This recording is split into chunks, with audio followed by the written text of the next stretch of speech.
बहुत दिनों के बाद फैमिली के साथ मार्केट आया। हाँ सच कहा, बहुत दिन हो गए यार। घर का हाल तो पता है चाय ना? पिएगा ना? हाँ भाई 2 चाय देना। राघव भाई। ए कबीर, सब कुछ ठीक है ना?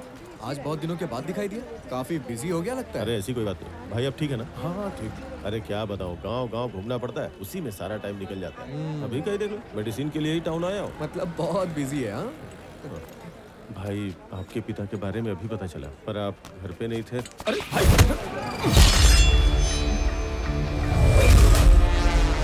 राघव, इन सबको यहाँ से लेकर जाओ, जल्दी करो। चलो चलो जल्दी चलो। मैडम चलिए मैडम चलिए ना, मैडम चलिए ना प्लीज, आप चलिए ना, वो आ जाएगा।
चल जा रहे।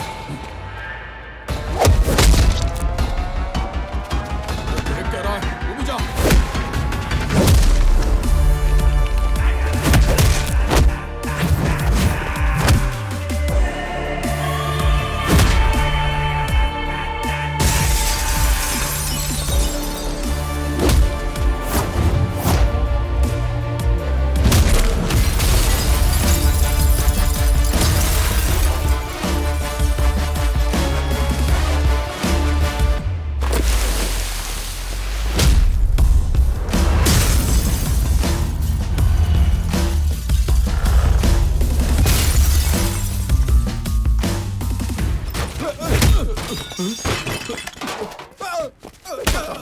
बता तुझे किसने भेजा?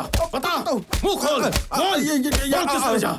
ये एसपी ने ये फोटो देखकर भेजा था। अब प्लीज भाई छोड़ दो।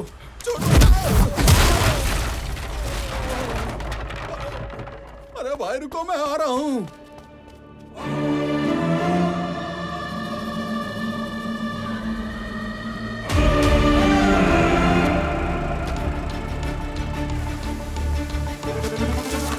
दादाजी,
मिसिंग केस के सबूत मेरे पास आने के तुरंत बाद मुझ पर मार्केट में अटैक करवाया गया।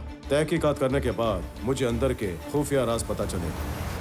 इस ऑपरेशन माया में जो लोग अलग अलग जगह से आए थे वो सारे के सारे वर्मा के आदमी थे और उन सब की मौत हॉर्सली हिल्स में ही हुई थी। ये सारे लोग लापता नहीं हो रहे थे, उन्हें बेदर्दी से मारा जा रहा था और उनके कातिल थे भेड़ की खाल में भेड़िए, the most dangerous highway killers.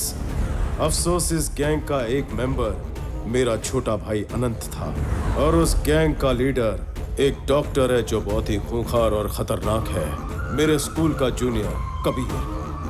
Hong Kong में रहने वाला लाल सैंडलवुड का स्मगलर विराज, जो बहुत ही सिस्टमेटिक तरीके से अपना नेटवर्क चलाता है।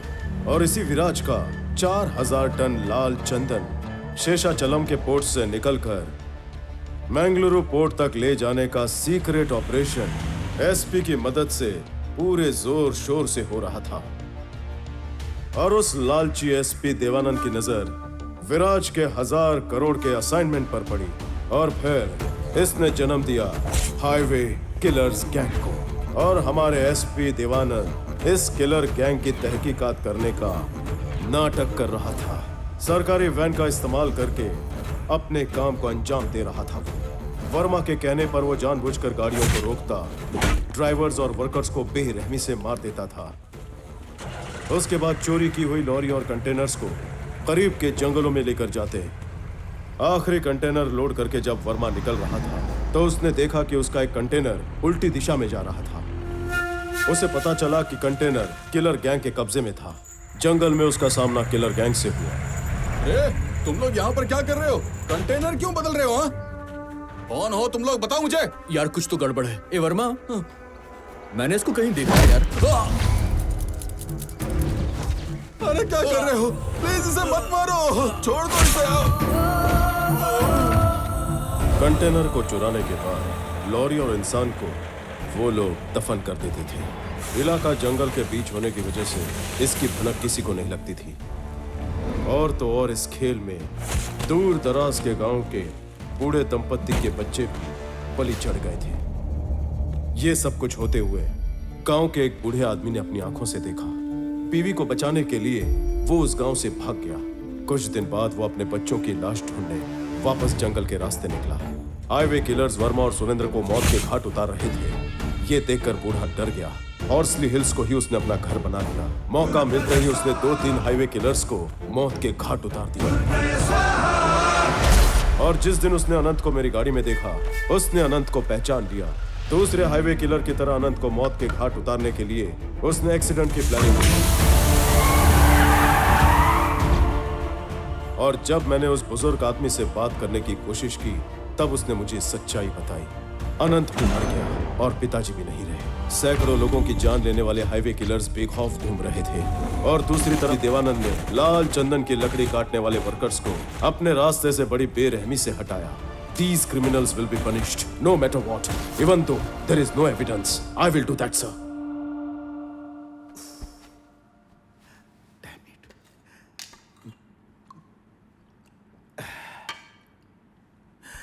तुम्हारी बात सुनकर मुझे डर लग रहा है।